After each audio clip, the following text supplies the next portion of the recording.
Hello everyone. Um, my name is Vikram. I'm a graphic designer working with Shriya Nagarajan Singh, and this is the 14th day of our series What Happens Next. And today we're going to have a conversation with Pallavi Keshri, who's a communication designer who worked as a design associate at NID Ahmedabad under the mentorship of Tarun Deep Girdhar, principal designer, graphic designer, Indian department, and head of NID Print Labs. She pursues typography studies at the Zurich University of the Arts in Switzerland. She is someone who takes font seriously and experiments a lot with prints and lithographs. So let's dip into the conversation.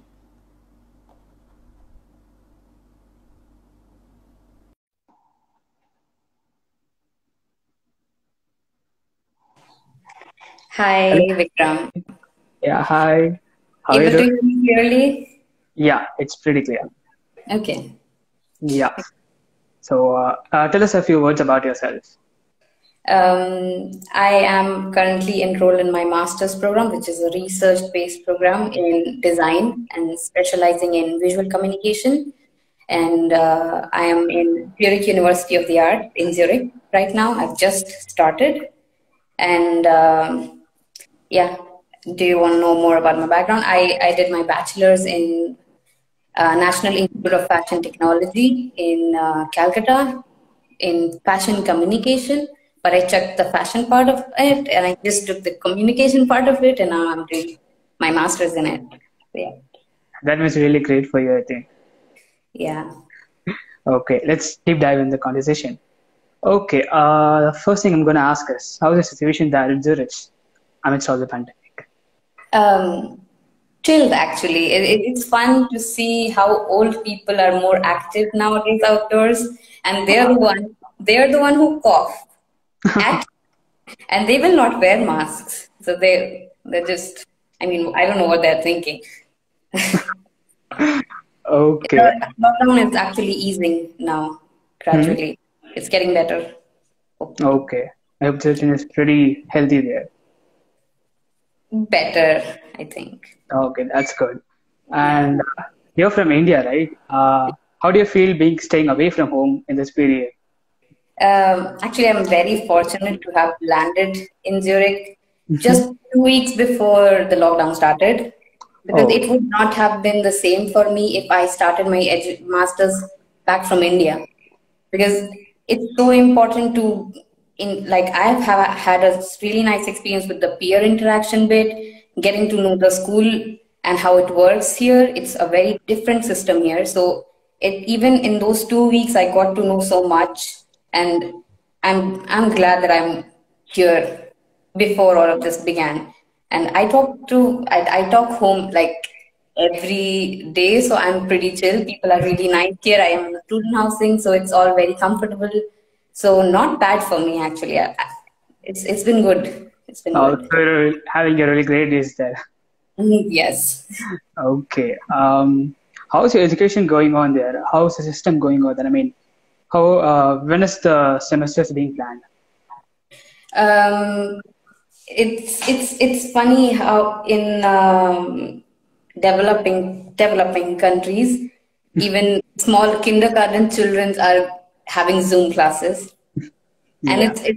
it's important that you mentioned Zurich because it's a very specific condition in Zurich. You know that people are privileged with internet, and the education systems are adapting pretty well to the digital aspect of everything, because it's not the same everywhere across the world. So I think the motivation to attend classes is different in different places. If I specifically talk about my school, we have had like really nice. They took 2 weeks to adapt to the situation, and when they came up with whatever they came up with, even if we have Zoom classes and stuff, it's actually fun to be there because it's interactive. And I'm talking probably more about design, and it's not the same probably for technology, engineering, or medical, because it's all people speak and you listen. But for us, it's like we interact with everyone who's there, and we do stuff with hand and also share, and it's a very interactive thing. We use Google Jamboards, we use We do things together online, like simultaneously everyone's participating. So it's a nice experience. Something definitely can be taken out of it in future when this all is over. If I talk about just what my school specifically is doing, we have different kinds of e-learning websites for apart from a generic school portal, and everything is updated there, and not just as syllabus wise, but what you would be interested in learning and how you can connect to other people who like give and take situation and stuff. So it's been a really nice experience to see how these schools are trying to adapt as soon as possible in the best way possible, actually. And something's really funny. My school also has design, theater, music. So it's not that they're just sitting idle. They have Zoom classes and they will dance, keeping their yeah. They'll have their classes like that, and they also have concerts. Oh, So everything is happening online, but they are doing it. So it's pretty cool. It's pretty cool. wow! It's really interesting how they are coping up with it in the best way possible. Yeah, Honestly, actually, they are. They are. that's pretty good, actually. Okay, let's go a bit into design in Yeah. specific. We know that design it's a privileged discipline, and there are a lot of online tools that are available, digital tools like Illustrator and Affinity Designer, a lot of tools. And together with it, I see an increase in the number of digital designers presently. What's your take on this situation? I think when you say design is a privileged discipline, it definitely is, because we are all when we get into a design school, we have already gotten these softwares and these facilities to like whatever's needed in the industry. We already have those. We start with learning with them. But you also have to understand that design is often has a value which comes as a secondary to something. Design itself does not lead industries. So it was interesting. One of my friends I was talking to, she's from Germany, and she said even for Europe, especially for Germany, design is something which is still a luxury and it comes secondary to things. And it's the same in India, but the intensity is different. And if you talk about just the digital aspect of things, I mean, different types of designers have different levels of engagement with digital media. So a UX designer is UI UX designer is obvious. It's not he or she is not affected as much in this circumstances. Yes. But what about people who prototype? What about people who work with tangible stuff? So yeah, that's definitely a problem for them. But opportunity to learn digital aspects of every kind of design is what we have right now. Okay. Like even for a textile designer, they would probably spend more time in digital designs and probably learn a lot more things about it, and then go back to their old. I mean, when they get back to how they used to work, they'll probably find new things. So that's an opportunity in itself. But the extensive online interaction is exhaustive. Okay. I personally felt, I mean, I was not that much into digital design, but now that I have to do everything digitally, I have to forced to sit in Zoom meetings all day and stuff. Of course, it is very exhaustive. We creative people will be more than happy to get back to our normal. Okay. Okay.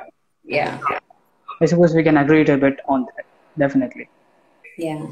Yeah.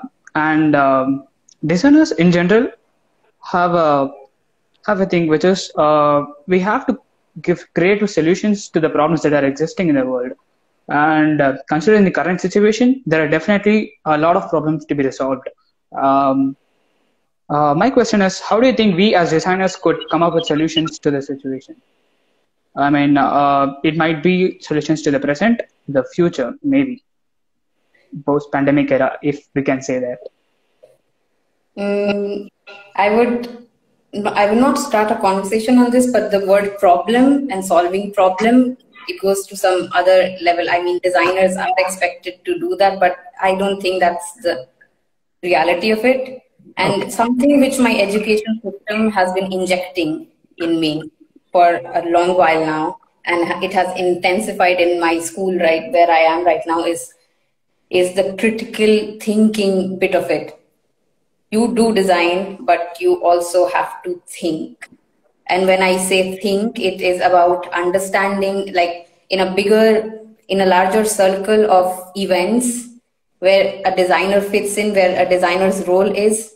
They also have to think when designing something, what it impacts and the history part of it, to subject so many assumptions to critical thinking. I mean, we as our roles now that everybody is getting the time to reflect on things they have been doing in this whole setup, I think designers are also getting that opportunity to do that, and they should definitely think about whatever role they are playing in creating more problems, creating more situations. They have to think what's what and where you can compromise. I mean, that's what at least we have been trying to understand in Yeah. our roles. I mean, there's a very specific question: why go back to normal when normal was the problem? Yeah. So that's something we are all getting a chance to reflect on, and that's important. So, I think just a small bit that I'll add. I was talking to one of my friends today. She from Germany. She said when she was doing her bachelor's in design, she was they were encouraged to form their own opinions about things, to have their own views and thinking. But they went to the industry, and it doesn't work like that in the industry. And it's the same in everywhere around the world. You have your philosophies, but they don't apply. When the client wants something, the clients want something. So I think the first thing is to be trying to be more aware of what situations you end up creating when you're actually designing something. You think you're solving a problem, but are you really? So, Okay. yeah. Yeah, that's a really deep discussion to dive in, actually. Yeah. Yeah. Okay, let's talk about the education department. How do you think is the education department, apart from Zurich, coping up with this situation? But apart from Zurich, I mean in India, in Europe, in some places in Europe and America? Yeah, I could Because answer that. Yeah. because there's a lot of variation in cultures in each of these places, right? And we see design differently in all of these respective places. So, yeah. More than culture, constraints, Yeah. actually. Every other country and every other school in the country has been subjected to different constraints, and Yeah. they have their own limitations, and they're trying to cope up with very differently. I would say my school is doing really nice, but then okay, I talked to one of my friends who's from US. She talked about Rhode Island School of Design, and she said even when they have their the students have Zoom classes there, they've lost motivation. It's not the same. Yeah. And of course, it's very difficult to actually keep up with the same level of energy, It's just not the same. You switch off your video and you do whatever you're doing, but it's not the same interaction anymore. The physical and the online pace is different, right? Yes, we have been having our regular classes, but when I talk to my friends in India, they are not having regular classes. Some of them are, but then some of them they don't even know if how this semester, whatever the semester had to offer to them, if they would get a chance later to do them. Okay. Even though you are getting online and you try to have meetings, but I don't think like any other system, education system is also not prepared for this. I Okay. mean, in Europe, you do have you are a little more technologically advanced and you are using it to the best of their abilities, but it's about the whole world. It's obviously not the same. It's like, Yeah. And we are pretty not sure when this pandemic will end, and I don't know how the colleges are going to cope up with this.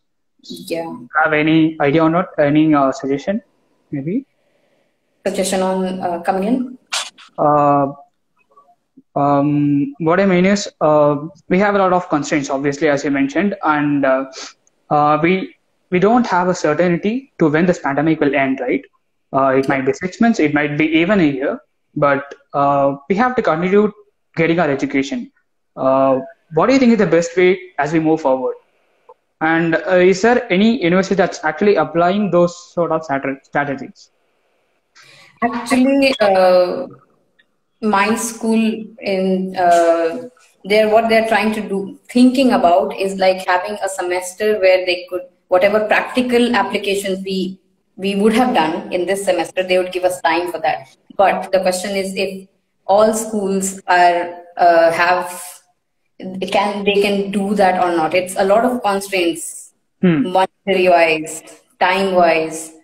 So I don't know. Okay. Okay, let's wait for the future and hope for the best. Yes. I mean, just it's the education system is generally experiencing a lot of weakness. I mean, okay, one of my uncles, just to add a little bit and we can move on. It's not about design, but it is about education.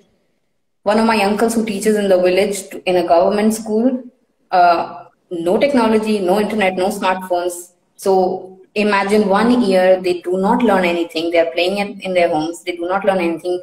1 year of a gap in their education. When they get back to learning, they have to first revise whatever they had done because they must have forgotten so many things. They're not practicing.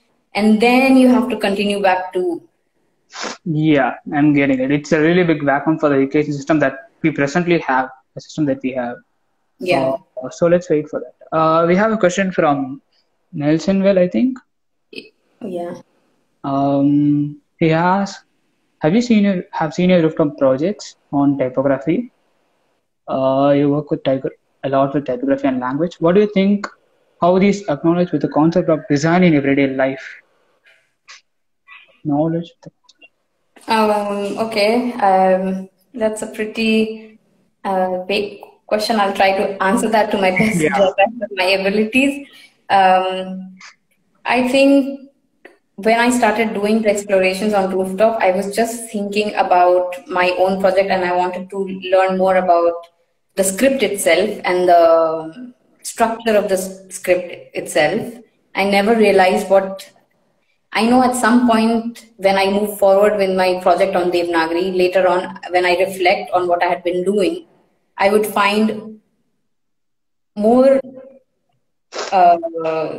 I'd probably discover more things about what I actually had been doing. Not just the practical bits of it, but in general, when people walk through it, people who don't know what that is, when they walk over whatever I've done, what goes in their mind? If when I'm doing it, people are interested in knowing more about it, they come and learn Hindi from me. They want to learn more about the script itself, the sound, and I'm getting to know more about my own culture, and that's a very big thing. You won't be able to do the same thing in India, but when you're here and somebody's totally unaware of if there's something like that exists and they get interested in it and they have something new to know, I have something new to give. And I think it's a very, very special experience. I think that's the best when it comes to international education and where you get to meet peers from different cultures and continents, I think. Yeah. Shiva Nalu Perumal once said that studying abroad gave him this new perspective on his own roots and cultures. And I've just spent like a month here doing all of these things and I already feel a lot of it. I'm looking at my own country and how the script and how typography is used by people in their own lives, people in religion, people in politics, and what role it plays, that I'm looking in those perspectives now, and it's very fascinating. I wouldn't have been doing that while being there, I guess. Definitely. An outer perspective gives a lot to us. Yes. And speaking of typography, The present situation in India related to typography, right? I believe in the last decade we've been seeing a lot of increase in the fonts, Devanagari, Hindi, Malayalam, whatever it may be, but Indian fonts in general, we've seen a lot of it coming online. But what do you think will happen to the market, the typography market in India, after this pandemic ends, or as it goes? I think it will be affected positively. I cannot claim, but I would expect it to grow positively because as soon as you mention the word digital, you know what to expect. Because everything becoming digital, I expect the role of type designers and typographers the role of them to be very crucial in coming times. When everything goes digital, everything to do with fonts and screens and how they appear on it. It's a relatively a new field. It's a lot of things can be done, a lot of opportunities because software dependent developments have been happening in this field, and it will only grow. Like any other technology, this will also only grow. For example, I was discussing with one of my friends. He mentioned parametric type, variable fonts. I mean, this is totally a new domain to jump into and a lot to discover. And like before, typography is not like no longer going to be a final static thing you have on paper, but it will interact with you. And I mean, I would love to look at that thing in my own project as I go on for my 2.5 years experience. I'm here to think to get to know about whatever technology I can subject my project to, and like in general, I think. So you mean it's not just an opportunity for typographic designers to move their work forward, but also to take in the advancing technologies and mix their studies with it and bring it forward, right? Yeah, I think it's going to be a positive thing. Okay, so it's a win-win for type designers as well, I think. Yeah, there's one interesting point that type designers in India, some of them, especially Satya Purohit, I'm talking about, I had a conversation with him when I was back in India, and he said how he's trying to make the font industry less sophisticated and more about people, because so that they know about this industry, what goes into the industry, and they can use it without paying a lot. They are coming up with methods which make it more easy for people to understand and use. So that's really... Yeah, I'm getting it. Okay. Yeah. And I'm going to wrap up with this question. It's you mentioned about design to solve problems, right? Have you been working on any personal project that deals with this recently? Solving problems? Yeah, solving problems relevant to the current situation. I mean, relevant to the current situation. Not really, but I wouldn't say I'm not coming up with any project, but I am learning to be more aware of situation. And that's actually the first step to act. If you think about designing something or solving a problem, you really have to understand the problem itself, or if it is a problem that you can solve, or what kind of involvement you can have in that problem. Don't end up making it worse. Okay, yeah. Thanks a lot for the conversation. I'm going to wrap this up session. It's been 25 minutes, I think. We extended a bit. Okay. Thanks for staying with us. Thank you so much. Thank you so much. No. Bye. Bye. Okay. Thanks a lot for joining us in this session. We believe that Pallavi gave you a lot of insight into the present situation and what's to be expected for type designers and designers in general. Thanks a lot for joining in. Bye-bye.